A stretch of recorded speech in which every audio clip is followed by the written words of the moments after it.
Hi, I am Cesar Santos, and today we're gonna finish with that first sketchbook that I've been showing you in all the sketchbook tours, and today is sketchbook tour number 4, the last one for this sketchbook.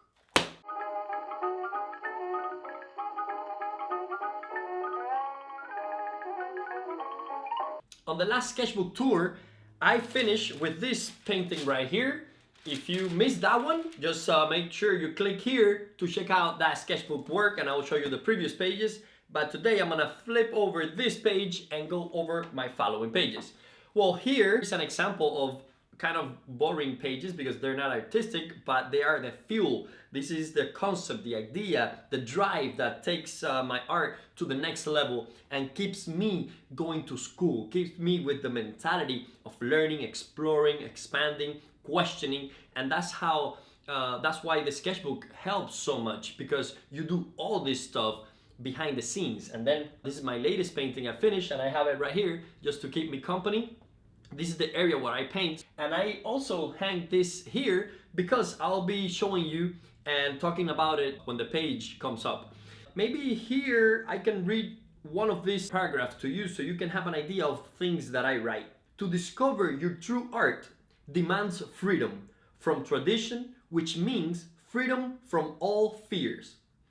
And I know my language is realism, which I'm not inventing realism, but you should feel that you are rediscovering it altogether again. So even though you're not following exactly the style of another artist by painting realism, because nature reveals to us in different ways, but the moment you paint realistically doesn't mean that you're copying the masters. It means that you're copying your environment, your surrounding. That sentence I think is important because you need to feel that you're rediscovering realism again.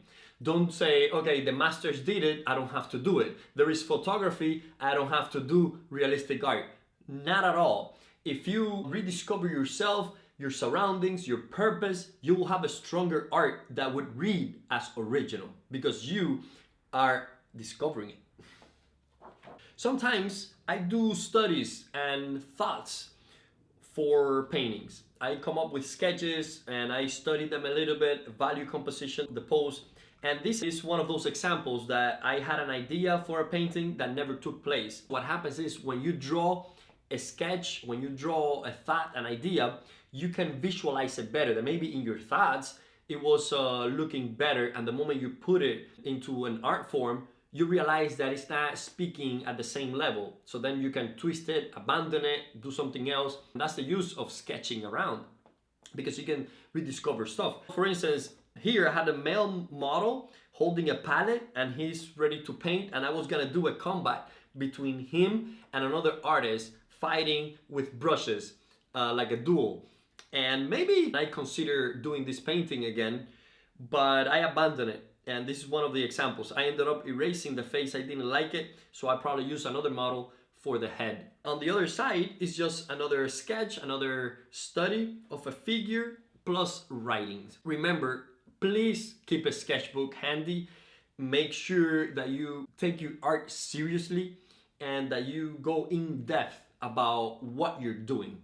Think about your theory. Why are you painting? Why? If you select a flower pot, what does that mean to you? Is it just because it's pretty? Because everybody agrees that it's an attractive image and that's why you want to paint it? I encourage you to think about it. Why? Why? Do you paint things that you approve from before, or do you want to offer things that challenge the viewer and take the viewer to a little bit of an uncomfortable feeling because they're starting to get to know you personally? And that will be reflected in the way you develop your sketchbook and your art. Let's go to another page. As you can see here, it's a lot of writing again. I have written for my series that I started doing portraiture. I started writing some of the things that I wanted to keep in that series as a constant, something that I will be looking for. I'll be pay attention to the way I cropped my individuals that I'll be painting. Also, the pose, what type of pose do I put? Do I use random people? Do I use people that I know? Select for a particular character that I need in my painting? Shadow shapes. I personally didn't want to have shadow shapes because that gave an idea of the old masters. when you have the tenebrism, the light, one light source, and then a very defined shadow shape. I wanted my portraits of that series to be bigger than the proportions in a natural human being.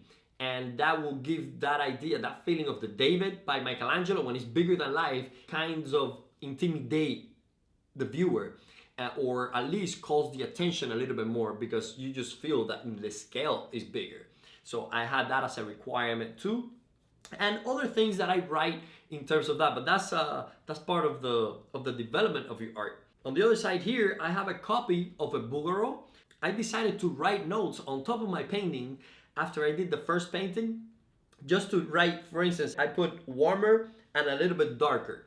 So now I know that that area has to go warmer and darker, and that's what I paint outside from the museum, away from the museum in my studio. And then I will go back and compare it, write some notes, and then I will come back and paint it. And that's the way I do my copies. It's a dialogue, it's a interaction between my studio work and me comparing it in front of the real masterpiece. Here again, not much visual inspiration, mainly more cerebral. I did a study of an eye and then I deconstructed in the bottom to show its planes and the blocky way that you can simplify even the shape of an eye. There is a square that you divide in 4 and you put things in life that you do. For instance, what are things that are urgent in your life and that are important? Do you do those first? Because they're urgent and important. So if you're waiting for an important phone call and the phone is ringing, that's an urgent thing that you need to take care of, and it's an important call, so you must take it to deal with it. There are important things that are not urgent, and that's the best way to live your life, because you want to be dealing with important things but with time. Urgent and not important. So that's when a friend calls you and say, we're heading to the beach, come over. Do you really want to do that at that moment? Maybe you were involved in something important and not urgent, and then you're gonna leave that aside to go to something urgent and not important. I know sometimes going to the beach is good and important because you get to relax, but you know what I'm saying. The final square says not important and not urgent. You want to stay away from that because that means maybe watching TV, it's not urgent and it's not important, so it's pretty much consuming your life. On this page right here, I have 2 sketches of 2 individuals that I drew rather quickly when I was on the airplane on my way to the GCA portrait competition. This page is pretty much whatever. This is a good example to share with you because every time I go to the museum, you can see that I put a lot of the pre-mixed colors in line on this page, trying to match and trying to look for the color harmony of the paintings by Bouguereau. I would get the sketchbook and put it pretty close to the painting, and I try to see the color harmony on the painting and on my sketchbook. So I will do little circles where I recognize a match. This is another copy of the Bouguereau. I wrote on top of my painting, looking for the changes, trying to see how can I make it better, how can I fix it. Let's see what else we have here. Actually, this page that doesn't have much going on visually has a little thing that I wrote here that is really important, and I want to share it with you. It says, really look at your subject. There are all the secrets. Observe the movement of tone, the values, colors, textures, qualities, edges, etc. But don't rely on knowledge. Observe and learn. Art is between you and the subjects that you're painting. Okay, so study them. It's in front of you. Nobody can tell you the answer for those things. Look at them, analyze it, interpret it.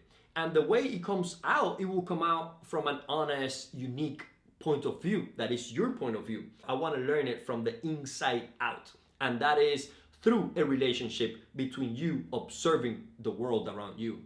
All right, let's see what else is coming up. Interesting.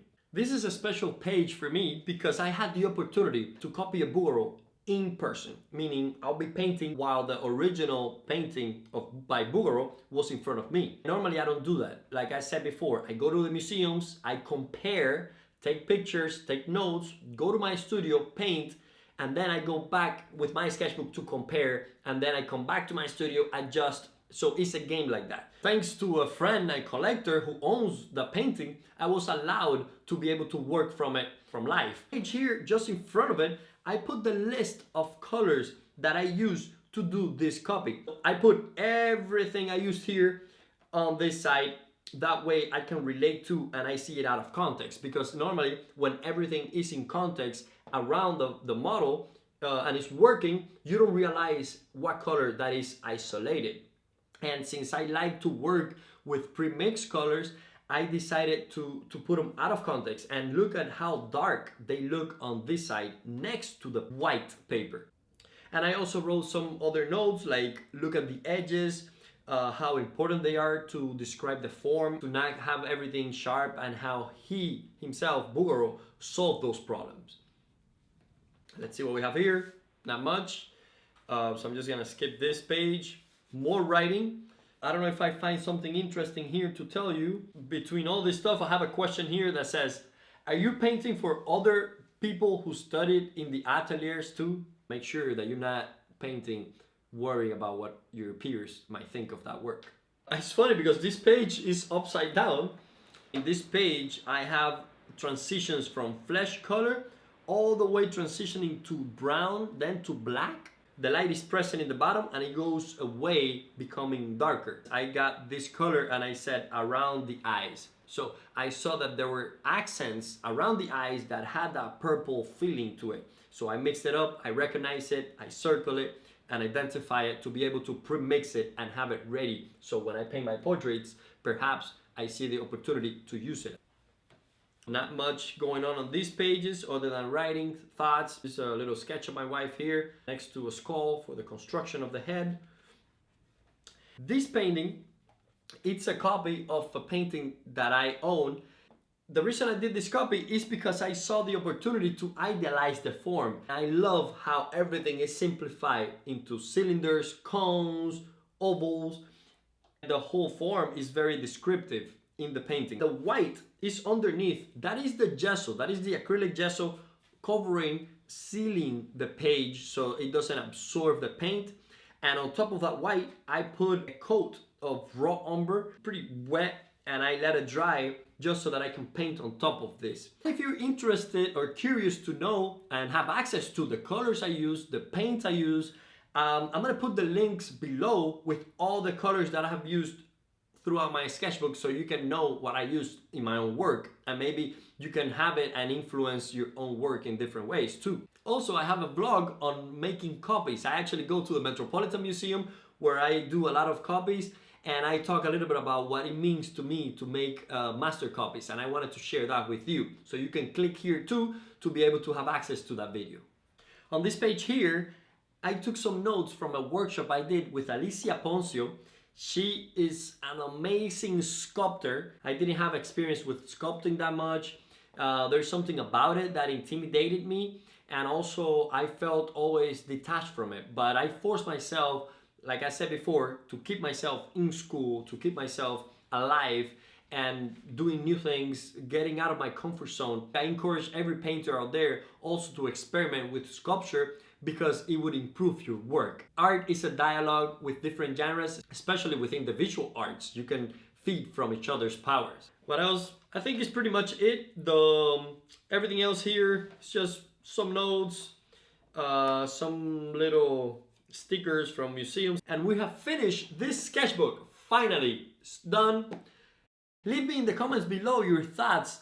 What do you want to see? Do you want to see more of my earlier works, where I used to be bad and you'll be inspired and encouraged? Or do you want to see more of my newest ones with recent work? Let me know what you think, and I'll see what I can prepare for you for my next sketchbook tour.